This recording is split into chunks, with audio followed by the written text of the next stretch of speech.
मंथरा कौन थी और उसने कैकेयी को क्यों भड़काया? जय श्री राम दोस्तों। रामायण में मंथरा का नाम आते ही हमारे मन में एक कुबड़ी, चालाक और कपटी दासी की छवि उभरती है। हम अक्सर उसे ही राम के वनवास का दोषी मान लेते हैं। लेकिन क्या वह सच में केवल एक षड्यंत्रकारी स्त्री थी, या फिर वह उस महान लीला की कड़ी थी जिसके बिना रामायण पूरी ही नहीं होती? मंथरा का चरित्र हमें यह सिखाता है कि कभी कभी बुराई जैसा दिखने वाला कार्य भी ईश्वरीय योजना का हिस्सा होता है। मंथरा कौन थी? मंथरा कैकेयी की बचपन की दासी थी। वह केवल सेविका नहीं बल्कि उसकी पालनहार, सलाहकार और विश्वासपात्र थी। कैकेयी जब मायके से अयोध्या आई थी तब मंथरा भी उसके साथ आई। उसने कैकेयी को बचपन से पाला था, इसलिए उसके मन में कैकेयी के लिए ममता भी थी और स्वामित्व का भाव भी।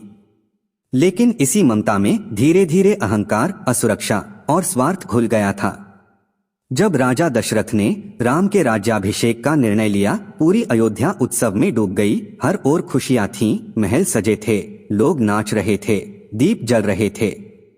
मंथरा ने यह सब देखा, पर जहां सबको खुशी दिखी उसे वहां खतरा दिखा। उसने सोचा कि अगर राम राजा बने तो कैकेयी की क्या स्थिति रहेगी? भरत का क्या होगा?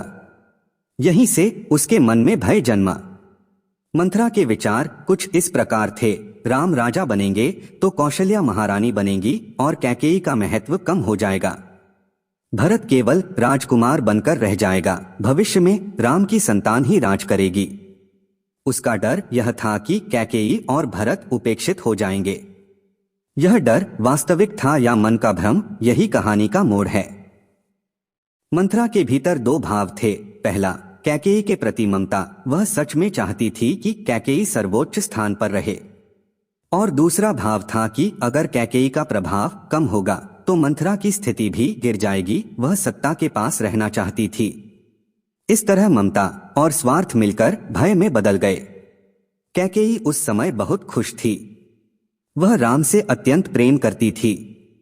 उसने तो मंथरा को इनाम भी देना चाहा, लेकिन मंथरा ने धीरे धीरे उसके मन में संदेह डाला।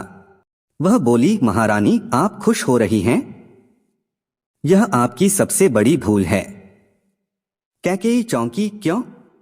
मंथरा बोली, राम राजा बनेंगे तो कौशल्या राजमाता बनेंगी और आप दासी जैसी हो जाएंगी। भरत को कोई महत्व नहीं मिलेगा। राम के बाद उनका पुत्र राजा बनेगा। यह सुनकर कैकेयी का मन डगमगाने लगा।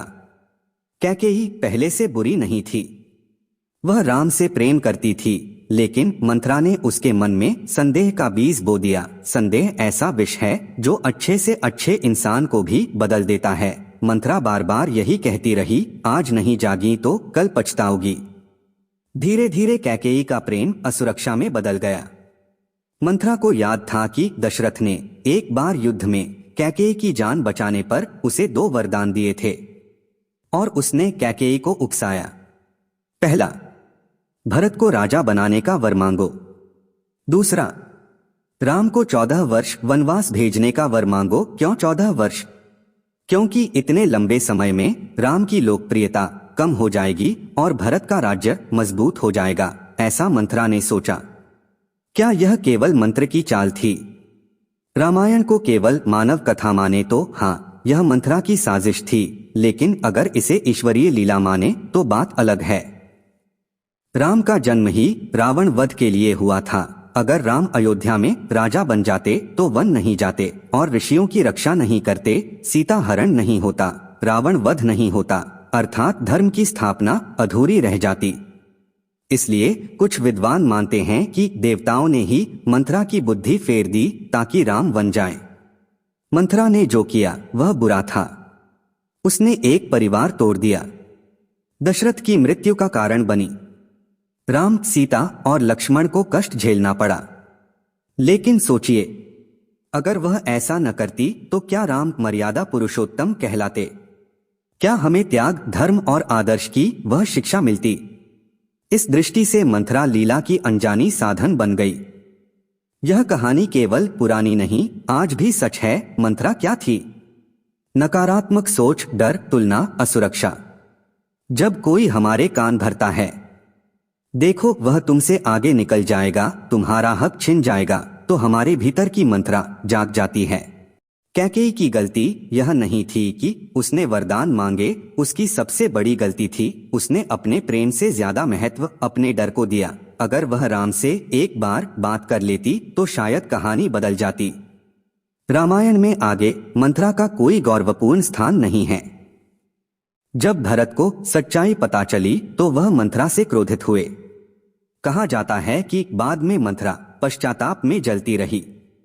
उसने सत्ता तो बचानी चाहिए लेकिन सम्मान खो दिया। इस रहस्य से हमें सीख मिलती है कि गलत सलाह देने वाला सबसे खतरनाक होता है। दुश्मन सामने हो तो बच सकते हैं, लेकिन जो अपना बनकर भड़काए वह विनाश करता है। डर प्रेम से बड़ा नहीं होना चाहिए। जहां डर जीतता है वहां रिश्ते हार जाते हैं। हर बुरी घटना के पीछे भी ईश्वर की योजना हो सकती है। राम का वनवास दुख था, लेकिन वही रामायण की महिमा बना। कान के कच्चे मत बनो, जो सुना उसे तुरंत सच मत मानो। मंथरा का रहस्य।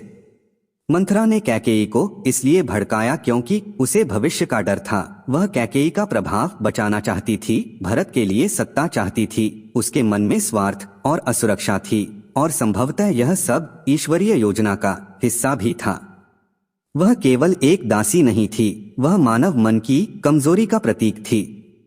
रामायण हमें सिखाती है कि जीवन में हर मंथरा से सावधान रहो, चाहे वह कोई व्यक्ति हो या अपने मन की नकारात्मक आवाज। क्योंकि एक गलत सलाह, एक पल का डर, एक निर्णय पूरी जिंदगी की दिशा बदल सकता है। तो मित्रों, वीडियो में सुनाई गई मंथरा की कथा आपको कैसी लगी हमें कमेंट बॉक्स में लिखकर जरूर बताइए। और अगर आप हमारे चैनल पर नए हो तो चैनल को सब्सक्राइब अवश्य कर ले और वीडियो को अपने दोस्तों व परिवार वालों को भी जरूर शेयर करें। और आज की हमारी यह वीडियो देखने के लिए आपका दिल से बहुत बहुत धन्यवाद। बोलो जय श्री राम, जय हनुमान।